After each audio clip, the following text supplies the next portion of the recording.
Grupos parlamentarios definen agenda legislativa. Magistrados eligen a Constancio Carrasco Daza como presidente del Tribunal Electoral. Informan de nuevo enfrentamiento entre policías y presuntos criminales en Jalisco. Dicta nuevo auto de formal prisión contra la tuta.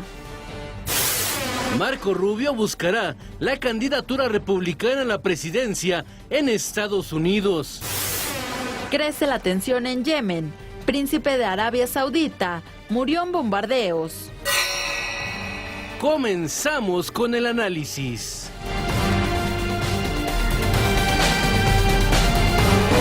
¿Qué tal? Muy buenos días, bienvenidos a la mesa del primer café en este martes 14 de abril. Muchísimas gracias por acompañarnos como todas las mañanas. Ana María Salazar, Raimundo Rivapalacio, ¿cómo están? Muy buenos días, Raimundo. Muy bien, ¿cómo va todo? Estoy totalmente despierto esta mañana para iniciar el segundo día de la semana, ¿verdad? Sí. Oigan, el Grupo Radio Centro perdió ayer 18%, bueno, las acciones del Grupo Radio Centro perdieron 18% ayer de su valor en la Bolsa Mexicana de Valores, con lo cual ya se suma a 4% adicional que había perdido el viernes pasado, luego que no pudo cumplir con el pago al cual se había comprometido por una de las dos cadenas de televisión. El Grupo Radio Centro informó a la Bolsa que no había nada, ningún hecho relevante, sorprendente, o que se hubiera dado algún tipo de información privilegiada que sería un delito, que hubieran podido provocar esta caída tan importante, que significa más o menos 980 millones de pesos de su valor de mercado. Esto es importante, no es lo que cuesta, sino es valor de mercado. Pues casi un cuarto de la acción del Grupo Radio Centro se ha desvanecido en 2 jornadas, no 48 horas, en 2 jornadas por el incumplimiento con... Yo creo que no ha caído más. Con la oferta. Raimundo, porque cuando se hace la decisión es viernes, entonces sí, porque ayudó mucho. Si no, este 18% si hubiera sido, si se anuncia esto martes o miércoles, estaremos viendo una pérdida mucho mayor. El Instituto Federal de Telecomunicaciones ha defendido el proceso de licitación, porque eso es lo que está sucediendo en este momento. Críticas al proceso de licitación, dicen, bueno, las críticas son de hace un mes, porque las bases de la licitación ya tienen muchos meses y no hubo críticas de esa manera, críticas en ese sentido durante todo ese tiempo. Pues esta es una nota de negocios muy importante, no se ha decidido todavía cómo se va a licitar, si se licita la segunda cadena y si la segunda cadena se licita a nivel nacional o lo que se hace son cadenas regionales. Bueno, pues ya veremos. Se espera que el Instituto Federal de Telecomunicaciones se reúna esta semana para analizar este caso. Hay bastante expectativa en la industria por ver cómo se resuelve este tema. Por lo pronto nos vamos al PAI informativo que nos proporciona la agencia Intélite. 31% de los impactos, 3 de cada 7 impactos tiene que ver con la designación por consenso del nuevo presidente del Tribunal Electoral del Poder Judicial de la Federación.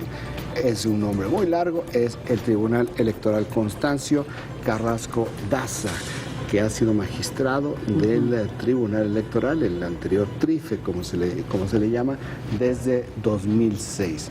La designación del presidente tiene que ver con que Alejandro Luna Ramos ya dejaba la presidencia el 29 de abril, a 55 días de la elección, y ya también tendrá que venir un proceso para su sustitución definitiva, ya que termina su gestión. Pero ya Constancio Carrasco Daza, que tiene bastante experiencia en materia electoral, es el nuevo presidente del Tribunal Electoral. 29% de los impactos. El presidente Enrique Peña Nieto anunció ayer un aumento en las inversiones de ciencia y tecnología hasta alcanzar el 1% del Producto Interno Bruto. Vamos a aclarar, 1% del Producto Interno Bruto es lo que se pide como estándar. Es objetivo. En el mundo. Sí. En el mundo. Nunca México, que yo recuerde, ha alcanzado el 1% de Producto Interno Bruto. Dijo que iban a crecer, que no iba a haber recorte en el presupuesto de ciencia y tecnología. Eso es interesante. Espérame un segundo, es que ya lo hubo. Sí. Si uno ve, los recortes ya redujeron. Es decir, si no va a haber recortes porque ya se recortó. No sé si vaya a haber más. Ahora, esto es un evento más de política, más de relaciones públicas, porque esto se dio cuando entregó ayer los premios de ciencia y tecnología, los premios de la Academia de Ciencias del 2012 y 2013. ¿Cuál es el punto? ¿Por qué apenas los entregó ayer? Bueno, pues porque no tuvo tiempo en su agenda para entregarlos ni en el 2013 ni en el 2014. Entonces, los hechos con los dichos siempre le establecen un punto interesante para analizar las cosas. Pero fue uno de esos eventos de que se lo fueron guardando. Eso lo tiene que hacer el presidente, lo tiene que hacer el presidente y lo fueron posponiendo. No tenemos tiempo y de repente viene la Cumbre de las Américas.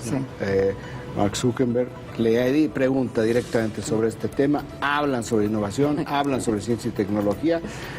Y a las 24 horas arreglen la agenda. Desde no la me presidencia. importa. ¿Dónde está la lista de todos los ganadores? Apúrenlos. Tráiganselos. Tráiganselos. Yo supongo que esto estaba ya previsto, porque tampoco lo puedes organizar de un día para otro, pero sí es altamente significativo que este anuncio no corresponde a la falta de interés que tuvo el presidente durante los 2 primeros años de su gobierno. Tercer tema, en el PAI informativo, con 28%, esta es una gran noticia. Durante el primer trimestre del año, el empleo subió 4.5%. El empleo formal, 4.5%. Casi 300,000 empleos se crearon. Esto es muy importante. Dirán los aguafiestas, sí, pero en marzo cayó en 3% con respecto al marzo anterior. Y aquí también los matices y las explicaciones. ¿Por qué cayó en marzo? ¿Por qué sube? Hay una generación de empleos neta. ¿Por qué baja en marzo? Porque la Semana Santa cayó este año en marzo, el año pasado cayó en abril, entonces no se registró.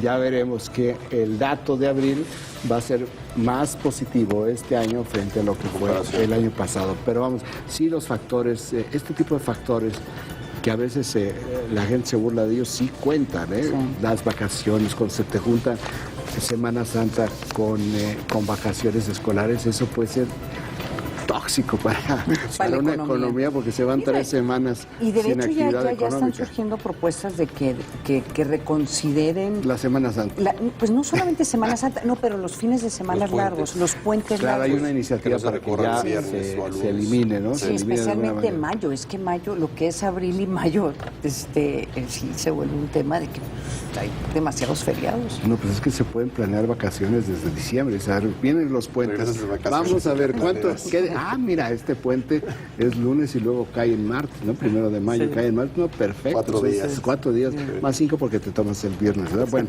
pero oye, no, aquí estamos haciendo un alegato contra la fiesta, viva la fiesta. Sí. Y los puentes y los días libres. No, todos a trabajar, levántense temprano. El que dice, la fiesta todavía no empieza, es un poco apresurado, es el jefe de gobierno del Distrito Federal, Miguel Ángel Mancera.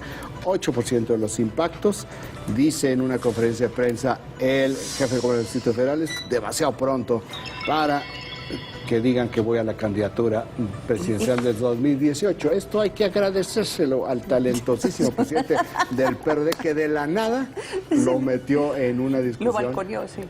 No lo balconeó, porque cuando te balconean es porque tú lo estás haciendo. Sí. Pero si en este momento nadie en su sano juicio realmente está trabajando, puede tener en su mente el horizonte del 2018, pero su primera estación es la elección intermedia. Excepto Andrés Manuel López Obrador. Él no tiene nada más que hacer campaña política. Entonces, no, pero los que están ocupando cargos, pues lo primero que tienen que salvar es lo inmediato. Sí. Y si salvan lo inmediato, pues entonces ya vendrá lo inmediato y luego el largo plazo. 2018 parece que es corto plazo, pero es largo plazo porque hay demasiadas estaciones electorales, económicas. Bueno, pues Miguel Ángel Mancera dice...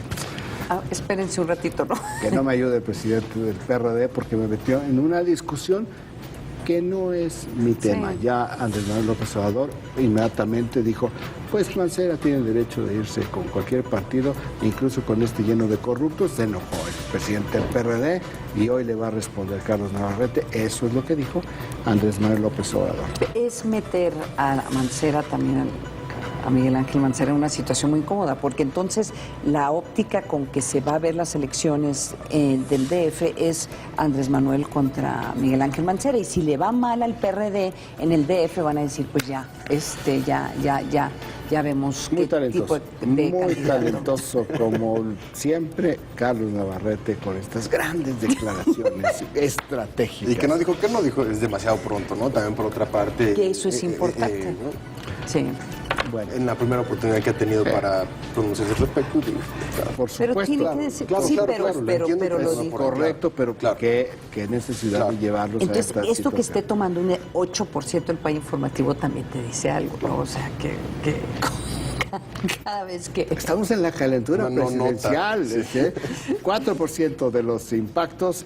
Bueno, pues ayer en la noche se reunieron los líderes de los partidos, de las bancadas en la Cámara de Diputados y en el Senado para definir la agenda legislativa.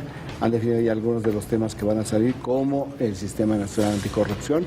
Hay otros temas que están atorados y que no aparecen. Vamos a hablar sobre esto un poco más adelante, pero dos temas en los cuales no hay acuerdo es en el establecimiento del mando único y la intervención del gobierno federal en aquellos municipios que considera la PGR están tomados por el narcotráfico. La propuesta, los 10 puntos del presidente, o sea, la gran propuesta del presidente para el combate a la seguridad después de todo tragedia Ayotzinapa. Los abogados del presidente lo llevaron no a un pantano, a un pozo. El pantano es donde no puede salir.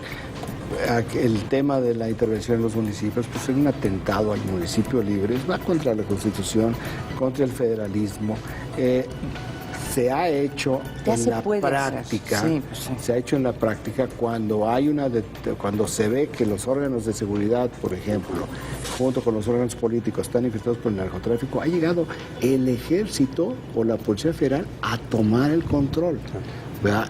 Sin necesidad de alterar el municipio libre. Y en el caso del mando único, bueno, yo no entiendo cómo lo plantearon, que lo han hecho tan complicado que no ha salido y no va a salir en los términos como están actualmente. Pues esto es el PAI informativo que nos proporciona la agencia Intelite. Hoy sí nos va a dar tiempo de irnos a los periódicos.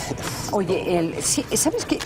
En las portadas del Washington Post y del New York Times, los dos traen este anuncio de Marco Rubio, Marco Rubio, y está muy interesante, o sea, los dos reflejan cómo Marco Rubio cuál va a ser el mensaje de Marco Rubio. Lo que básicamente está diciendo, si se van con Hillary Clinton, es el pasado. Estás hablando del aspirante a la candidatura presidencial por el Partido Republicano, sí, a uno de los aspirantes. Es cubano-americano, de la Florida, que también es muy interesante porque eso implica que va a haber una división entre aquellos que apoyan a Marco Rubio y los que apoyan a Jeff Bush. Entonces ahí línea dura contra dinastía. Exactamente. Y juventud, o sea, también lo que le está jugando Marco Rubio es que es un político joven, un mensaje joven, y él le apuesta a que va a atraer electores que en un momento dado podrían votar demócrata, pero que estarían buscando como una cara nueva, sí, por la edad de Hillary Clinton. Entonces eso está reflejado en las portadas del Washington Post y del New York Times. Es un senador que también cabe mucho dentro del molde del presidente Barack Obama, un senador joven que tiene una impresión en una convención nacional del partido que apela mucho a los temas tanto republicanos como de la extrema derecha, ¿no? Que creo que también eso puede ser un plus. Por otra parte, también él se va a subir al tema de la política exterior. Él está dentro del comité del Senado Senado de Política Exterior y precisamente ha criticado mucho al presidente Barack Obama con respecto a la negociación con Cuba y Estados Unidos siendo cubano, y por otra parte el tema de Irán y Estados Unidos. Sí. Y precisamente el Washington Post y el New York Times en su primera plana destacan el hecho de que el día de ayer Rusia levantó una sanción que le evitaba a Irán comprar misiles antiaéreos para defenderse. Esto de cierta forma entra en la negociación de Estados Unidos, porque en caso de que Rusia le dé este tipo de armamento implicaría un problema para Estados Unidos en caso de que Irán no cumpla con este tipo de acuerdos. El día de hoy se va a votar en el Senado una ley para que el Congreso se pueda meter en las negociaciones de Irán, algo que el presidente Barack Obama ha advertido que va a vetar en caso de que ocurra. Así es que también por otra parte importante lo que puede ocurrir. Oye, la prensa internacional registra la muerte en sus primeras planas, la muerte de Günter Grass, no la de Enrique Eduardo Galeano, pero sí la de Günter Grass.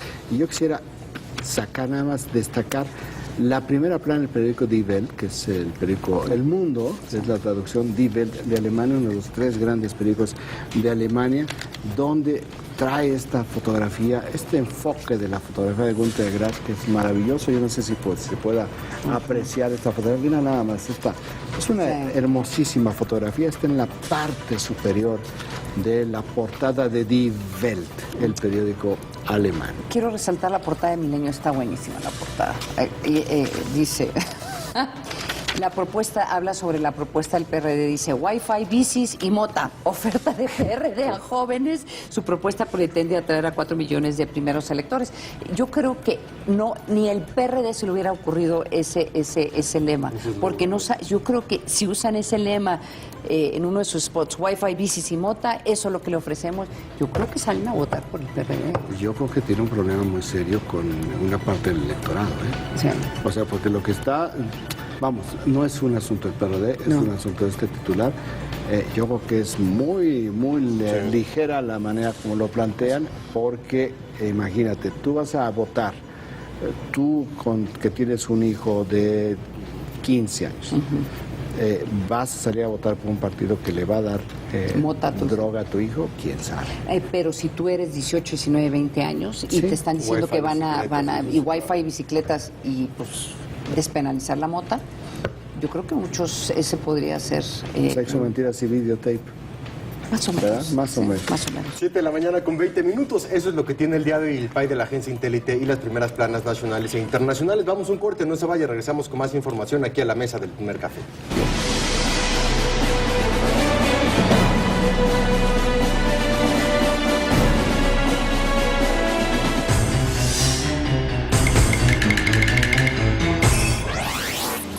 Pena de muerte en el mundo. En 2014, al menos 607 personas fueron ejecutadas en 22 países. Esto representó una reducción cercana al 22% respecto a 2013. El dato útil para comentar en el café.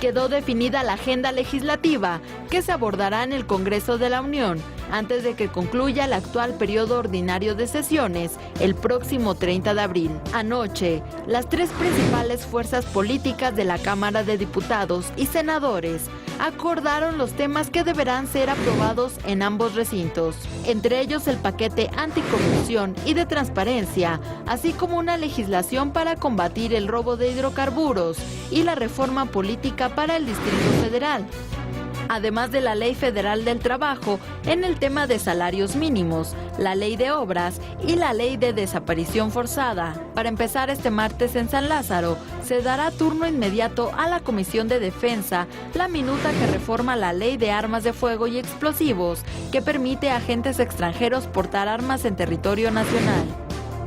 La intención de los grupos parlamentarios es aceptarla en sus términos para que sea aprobada por el Pleno el 21 de abril.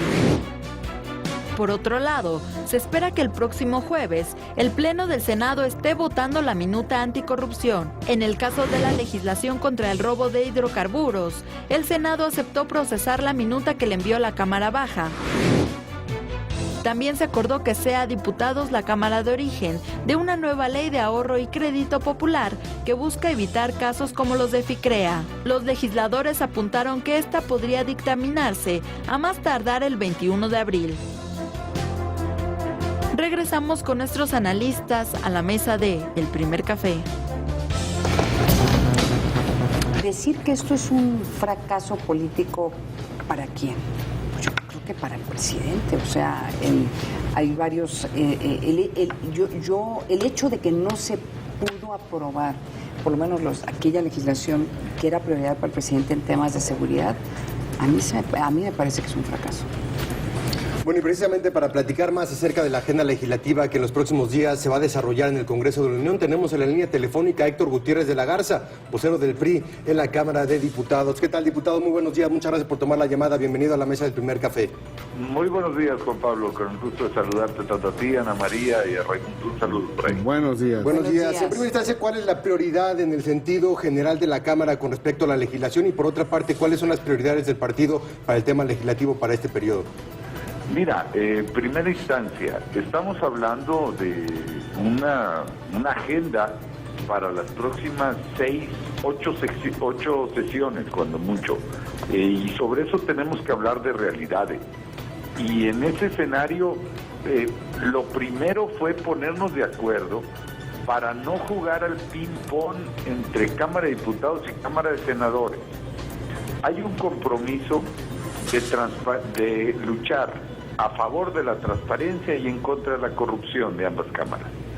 El primer acuerdo es que el próximo jueves, es decir, pasado mañana, deberá de estarse votando en el Pleno del Senado la reforma constitucional en materia de anticorrupción, y ese mismo día estaremos votando en Cámara de Diputados las reformas en materia de transparencia. Como en ambos casos son minutas, en el caso de la de transparencia se envía al Ejecutivo para su promulgación y publicación, y en el caso de la de anticorrupción se turna a las legislaturas de los estados para que una vez que sea aprobada por más de la mitad más uno de las legislaturas de los estados, se considere ya y se haga la declaratoria de reforma constitucional.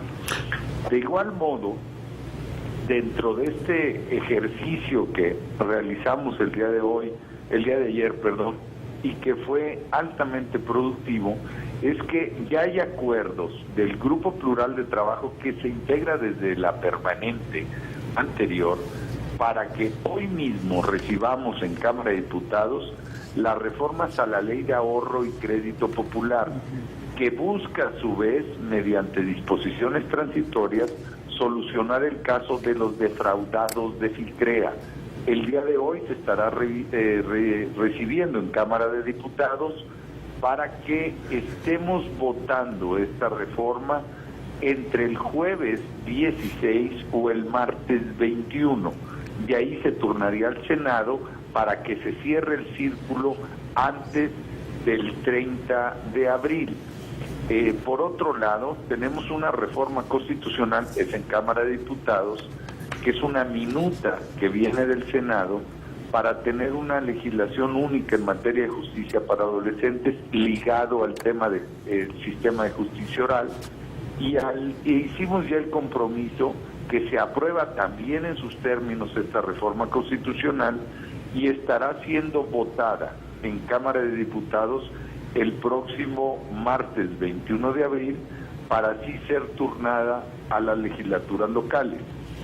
Por otro lado, uno de los temas que ha generado en un principio polémica y después con las aclaraciones conducentes es la facilidad para que tengamos la posibilidad de tener agentes de migración o de aduana de otros países en territorio nacional en un ejercicio de reciprocidad, que es la condicionante a fin de facilitar el mercado de mercancías principalmente. Esto implica reformas a la Ley Federal de Armas de Fuego y Explosivos.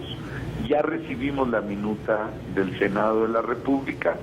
Empezaremos el análisis el día de hoy mismo. Hoy se turna la Comisión de Defensa Nacional y en ese sentido estamos convencidos que antes del 30 de abril, en primera instancia lo tenemos prevista para el martes 21 de abril, sea votada en sus términos o buscando que sea en sus términos en Cámara de Diputados. Esto también implicaría ya tener un producto terminado. Hago la mención de que no es totalmente seguro que sea el martes 21 de abril esta votación, dado que el Partido de la Revolución Democrática ha señalado que no está de acuerdo con la misma, entonces trataremos de buscar los mayores consensos posibles. Como pueden ustedes escuchar y observar, ya hay acuerdos muy concretos para avanzar en las siguientes sesiones. ¿Hay alguna intención de tocar el tema de la reforma política del Distrito Federal? Indiscutiblemente, tanto la reforma política del Distrito Federal como en materia de seguridad y justicia, la iniciativa del señor presidente Enrique Peña Nieto, está en este momento en análisis en el Senado de la República. El Senado está tratando de buscar los acuerdos conducentes. Se hizo el compromiso de estar en total comunicación, inclusive que lo que lleven avanzado nos lo empiecen a remitir para observarlo, empezar a analizarlo y esperando que efectivamente en el Senado se tengan los acuerdos, tanto en reforma del Distrito Federal como lo que corresponde a la materia de seguridad y justicia, que por su propia naturaleza tiene una urgencia no solo para el Congreso de la Unión, sino para los mexicanos. Diputado, ¿qué es lo que frena un acuerdo en materia de mando único policial? Ha habido desde un principio, y ustedes recordarán, objeciones de diversos grupos parlamentarios. No los comparto, pero en diversas ocasiones se ha manifestado, sobre todo en el caso del mando único, que sería una intromisión a la forma o a la autonomía, municipal. Un servidor como Nuevo Leonés se los puedo asegurar, porque nos tocó una lucha muy importante contra la delincuencia organizada, en la que indiscutiblemente en los momentos más complicados estaba efectivamente metida la delincuencia organizada en las policías municipales, y fue difícil solo mediante convenios ir generando una carrera policial y que existan los mismos filtros de control. Yo soy un convencido que el mando único es una solución, pero habrá que observar qué es lo que resuelve el Senado de la República, en el que no se pierda de vista que la prioridad es tener buenos policías, que pasen no solo controles de confianza, sino que la propia capacitación sea similar, más aún cuando estamos encontrándonos en la reforma con una policía que no solo vaya a aprender, sino que es parte del ejercicio de facultades que tendrá de investigación y de armar los expedientes correspondientes en este nuevo procedimiento oral. Diputado, le saluda Ana María Salazar. Diputado, uno de los debates que había en la legislación para el combate a la corrupción, este sistema anticorrupción, era que lo que se había propuesto, las minutas que se habían propuesto, no incluye la posibilidad de investigar al presidente de la República, al Ejecutivo, por actos de corrupción. El PRD había dicho que no se sumarían a esta propuesta si no se incluía esa posibilidad. Entonces, aquí son dos preguntas. De plano, ya no van a debatir esa posibilidad de que se investigue al presidente. Y dos, si el PRD los va a apoyar en esta iniciativa. El compromiso es que la minuta que salió de Cámara de Diputados y que ha sido además aceptada por las diversas organizaciones no gubernamentales, y ustedes podrán escuchar el desahogo que se ha tenido en el Senado de la República, en la Comisión de Puntos Constitucionales que preside mi amigo Enrique Burgos, senador por el Estado de Querétaro, y en la que ustedes van a observar que todos los que han acudido de las diversas organizaciones no gubernamentales lo señalan como una muy buena minuta. Se pasó por ahí este tema que va más ligado en su momento al fuero, porque ya fue un debate en su momento realizado en la propia Cámara de Diputados cuando hicimos modificaciones al fuero, a efectivamente que tenga limitantes el fuero, no solo de los diversos servidores públicos, sino en especial de los legisladores, minuta que está en este momento en el Senado de la República. Por lo mismo es un tema más ligado en su momento a fuero que al Sistema Nacional Anticorrupción. Pero concretando, tenemos el acuerdo de las tres principales fuerzas políticas para que se apruebe la minuta anticorrupción en sus términos. Este probablemente sea un debate que se lleve más adelante, pero la política es el arte de lo posible y hay veces que los que buscan una norma perfecta, en muchas ocasiones lo que están esperando es que no exista norma. Y dado que este tema no es fácil su procesamiento, porque quizás habrá algunos que dicen que sí, pero trabajan para el no. Creo que lo que el día de ayer, más bien aseguro que lo que el día de ayer se llega como acuerdo es un muy buen acuerdo con un sistema nacional anticorrupción que como sistema esas cuatro patas de esta mesa deben de quedar lo suficientemente sólidas. Diputado. Y hablo de estas cuatro patas porque no hay que olvidar que ahí debe de estar altamente fortalecida la Fiscalía Anticorrupción, la Auditoría Superior de la Federación, la Secretaría de la Función Pública como parte de estos ejes en los que debemos de estar participando cada uno de nosotros. Diputado, esta parte del Sistema Nacional Anticorrupción se oye mucho a la propuesta original del PAN. Está muy enraizada la propuesta del PAN dentro de este Sistema Nacional Anticorrupción, ¿o ha habido algún tipo de añadido a esta iniciativa? Acuérdese que esto nace de una iniciativa que presenta el presidente Enrique Peña Nieto, precisamente todavía como presidente electo, no tenía derecho de iniciativa y se presenta por conducto de los senadores del PRI, del Partido Verde Ecologista. De ahí es de donde nace originalmente esta propuesta, que lo que preveía en ese momento era la creación de un órgano constitucionalmente autónomo, si ustedes recuerdan. Sí. Propuestas que recibe el presidente de la República en campaña, precisamente. Pero era una comisión nacional. De eso se toma el resultado de esa minuta y existen otras propuestas, propuesta del PT e indiscutiblemente propuesta de Acción Nacional, y de todas ellas logramos sumar para sacar este Sistema Nacional Anticorrupción. Sí, era una Comisión Nacional Anticorrupción la que proponía el presidente. Y esto es un Sistema Nacional Anticorrupción. Por eso le preguntaba, diputado, de que si iba a tener pues mucho sustento en esto o si venían modificaciones. Me da la impresión que esto ya está negociado y que va como estuvo planteado por el Partido de Acción Nacional. O sea, lo que no es malo. Y lo entiendo perfectamente. Creo que aquí lo importante es el producto definitivo. Va a haber muchos que se cuelgan la medalla y eso es bueno, porque cuando hay muchos tiradores de que ellos son los verdaderos autores de determinados sistemas, significa que es bueno el sistema, y eso es lo que estamos buscando en este momento. Oiga, diputado, esto va a circular indiscutiblemente si el Sistema Nacional Anticorrupción pasa como está en los actuales términos, pues la impresión que va a dejar en términos políticos es de que la salida del director de Conagua, David Kornfeld, es parte de una negociación para este Sistema Nacional Anticorrupción. ¿Qué nos podría decir sobre esto, diputado, entendido que lo va a negar por completo? Primero, bueno, es extraordinaria la creatividad. No, en lo absoluto. Ustedes recuerden, nos reunimos hace una semana y no había ninguna situación de esa naturaleza. Y el primer compromiso que se había hecho era precisamente avanzar en el Sistema Nacional Anticorrupción y en transparencia.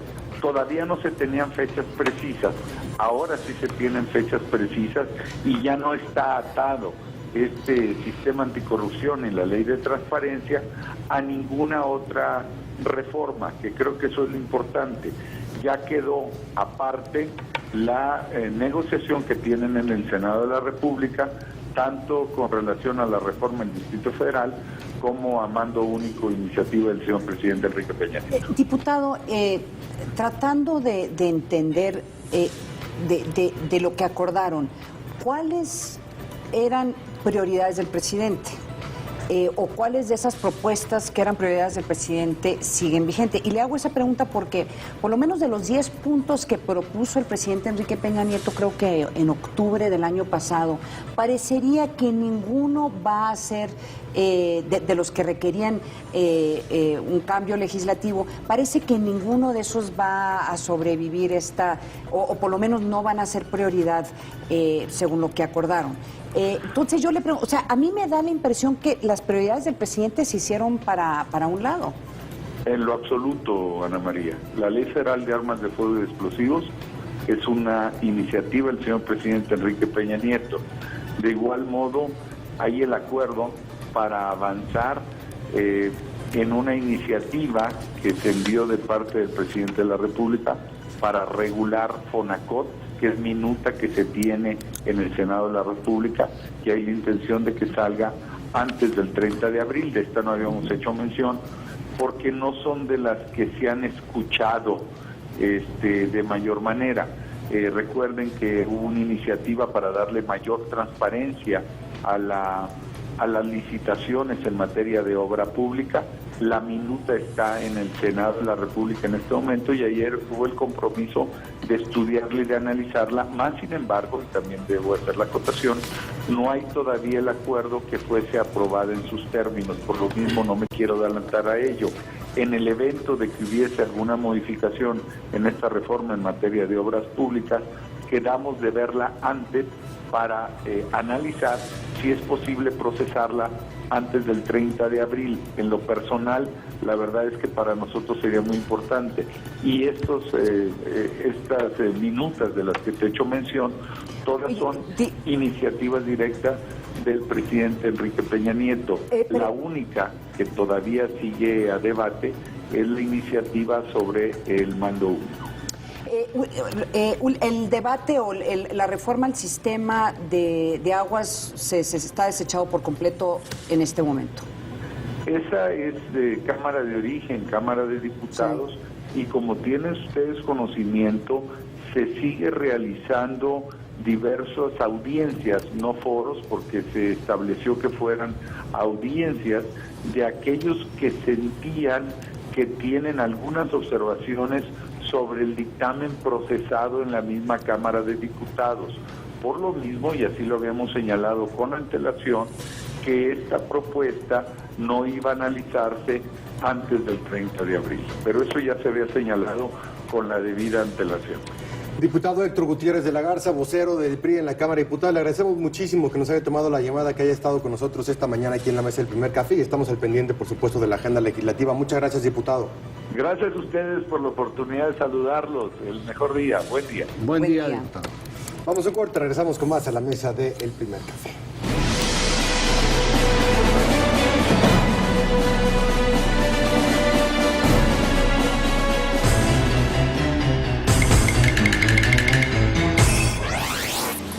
Pena de muerte en el mundo.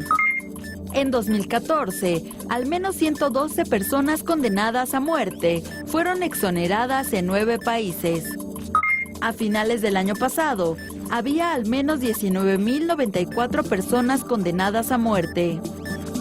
El dato útil para comentar en el café.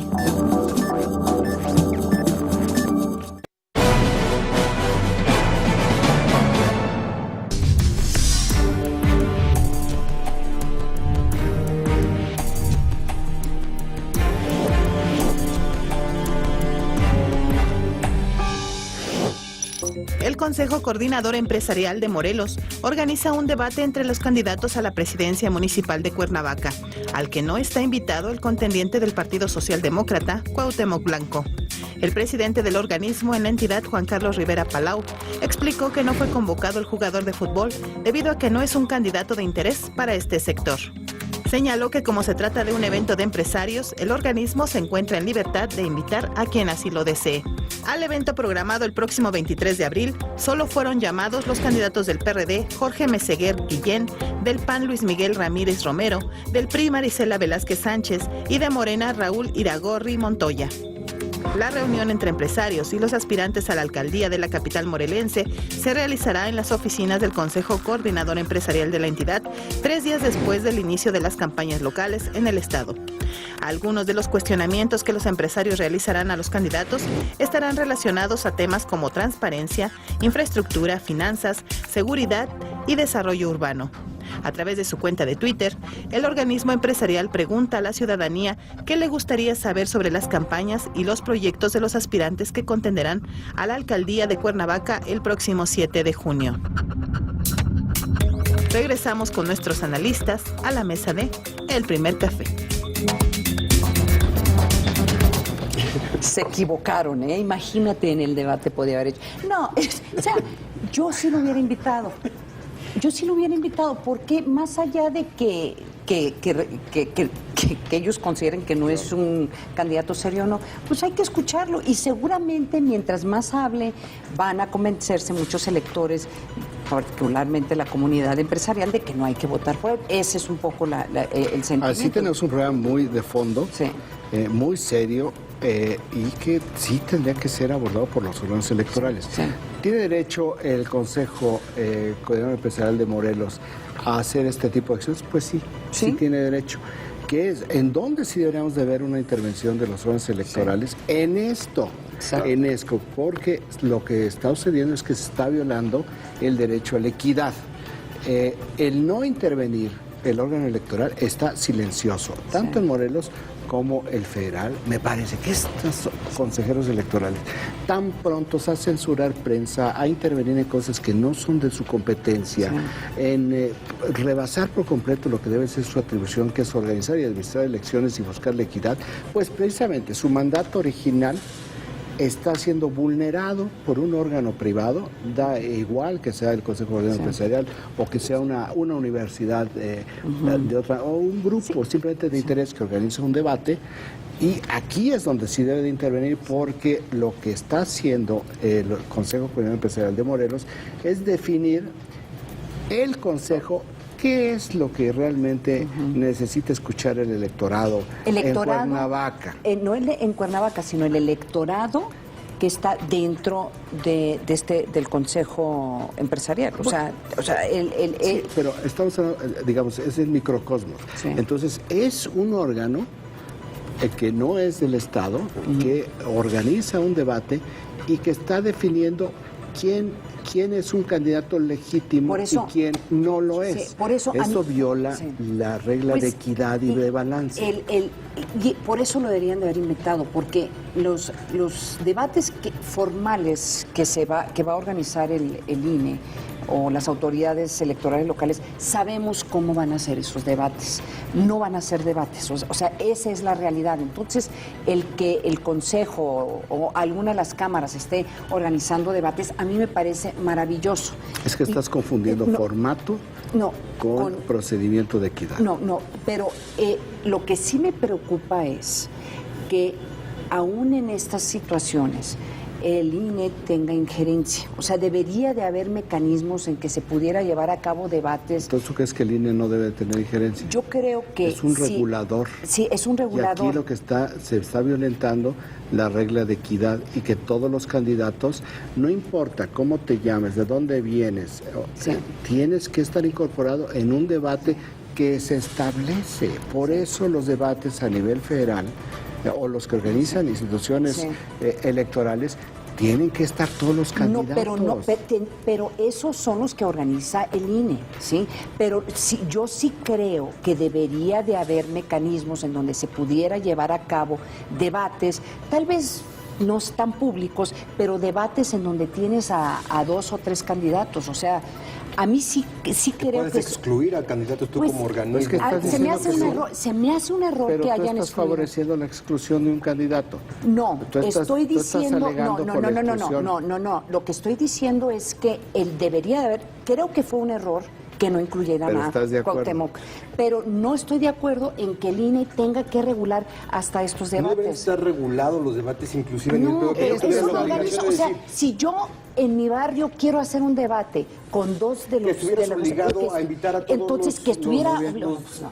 Tú estás definiendo quién sí es importante y quién no. Desde la óptica de mi cámara o de quien represente todo eso. Desde la óptica de la equidad democrática, en el concepto clásico de Schumpeter, lo que está, es claro, es que es muy importante, o sea, aquí porque es una definición clásica de la democracia, es la equidad y el balance. Pero es decir, aquí eso es equidad en lo que organiza el Instituto Nacional Electoral. Y lo que tú estás planteando es exactamente la violación a la definición clásica de democracia. A partir del derecho que tiene cada individuo de escuchar no puedo creer que estoy defendiendo el derecho. No, es que el derecho a la discriminación se me hizo un error en materia electoral. Pero de que el INE esté controlando todos los debates, y te lo digo porque yo hice varios programas. Tiene que regular la equidad. Hace algunos años nosotros organizamos un programa de televisión en donde teníamos debates. Y a veces decías, no puedes incluir a los 10 candidatos, 8 candidatos. Entonces incluías a los 3 o 4. ¿Por qué? Porque era lo que te alcanzaba o porque el auditorio era tal. Esta era televisión. Entonces decían, bueno, nunca se nos cuestionó la ley electoral. ¿Con base en qué decides quiénes son los candidatos? Por porcentajes. Exactamente, pero por lo tanto tú defines quiénes son legítimos y quiénes no lo son. Sí. Entonces, ¿no te parece que eso vulnera? Exactamente. Pero estás hablando de grupos privados que organizan esto. Y tú no eras privada. Por eso tiene que haber una regulación. Sí. Los órganos electorales no pueden permitir que haya un individuo o un órgano privado que en aras... te pongo un ejemplo. Yo decido organizar en mi casa una reunión entre 3 candidatos. Si lo haces privado está bien. Y vienen 50 personas, 60 personas. Si lo haces privado está bien. Si es un escenario privado, como hay a veces reuniones, como las reuniones mensuales que tienen unos bancos de análisis político, son reuniones privadas. Eso no sale. Prensa? O sea, siempre llega la prensa ahí. No está la prensa. Sí Todo está aquello. La prensa ahí. No, lo que te estoy diciendo no es cierto lo que estás diciendo. Lo que te estoy diciendo es, si es un asunto privado, pues tú tienes el derecho a hacer lo que sea, porque no tiene un impacto en el resto de la comunidad. Si tú haces un evento público, tienes que tener en este tipo de cosas equidad. O sea, si ellos cerraran este evento y no estuviera presente la prensa, no tendría ningún problema. Eso no tendría ningún problema dentro del derecho. Pero si ves un evento abierto, si va la gente, el público, y esto tiene... No, la gente, el público es diferente. Si va la prensa, si va la prensa. El tema para ti es la prensa. Si es público, si es privado. Ese es mi tema. Si es privado... O sea, puedes tener 300 personas con que no esté la prensa. Si es un evento privado.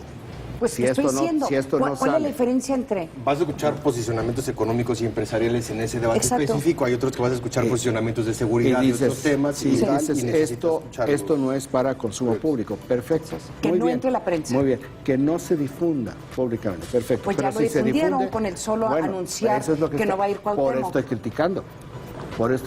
Y por eso te digo que tú también estás violando la norma de la democracia. Serio este debate, ¿verdad? No, porque es exactamente la trivialidad de temas tan profundos como este. Le estoy haciendo publicidad a Cuauhtémoc. Ve, Cuauhtémoc. Ahora sí vamos. Enséñale quién eres. Un día como hoy, pero de hace 103 años, se hundió el que para entonces era el transatlántico más grande del mundo, el Titanic. Uno de los barcos más célebres de la historia es sin duda el Titanic, mismo que se hundió entre la noche del 14 y la madrugada del 15 de abril de 1912 en el Océano Atlántico frente a las costas de Terranova. El navío había zarpado de Southampton, Inglaterra, y tenía como destino a la ciudad de Nueva York, en los Estados Unidos. La historia cuenta que un miembro de la tripulación vio un gran témpano de hielo frente a él, por lo que hizo sonar 3 veces su campana de alerta y gritó: "¡Iceberg a la vista!". Fue entonces cuando la proa del gigantesco barco viró a babor, pero ya era demasiado tarde. El iceberg había dañado el barco. El Titanic era el segundo de 3 transatlánticos, propiedad de la naviera White Star Line, conformados por el Olympic, el Titanic y el Gigantic. Se sabe que la empresa dueña del navío tenía la política y tradición de bautizar sus barcos en su viaje inaugural. Sin embargo, el Titanic no contó con dicha ceremonia. Para esos años, el Titanic era el barco más lujoso jamás construido. Entre sus atractivos, destacaba una alberca de 10 metros de largo, con agua fría y caliente. El navío contaba con 29,000 piezas de vajilla, entre vasos, copas y platos de todo tipo, así como 44,000 cubiertos, decorados con una guirnalda verde y el logotipo de la naviera dueña del barco. La noche de la tragedia en la primera clase, se sirvió una cena de 10 tiempos. Entre los platillos había filete miñón, cordero con salsa de menta, pato rostizado y salmón cocido con muselina de pepino. En abril de 2012, un magnate australiano anunció la construcción del Titanic 2, un barco que será una réplica exacta y cuya fecha de lanzamiento está prevista para el 2016. Regresamos con nuestros analistas a la mesa de El Primer Café. Oye, pues hasta en estas tragedias estamos presentes. Un mexicano de Hermosillo, Sonora, Manuel Uruchurtu Ramírez, murió en esta tragedia. Oye, Alexia Incómoda manda un tuit, dice, pues me van a criticar, pero yo creo que Gunter es mucho más importante que Eduardo Galeano. La prensa internacional dice, tienes razón. Sí, nos vamos, Ana María, nos vamos al mundo. Gracias, hasta mañana. Buen día, nos vemos en la mesa del Primer Café.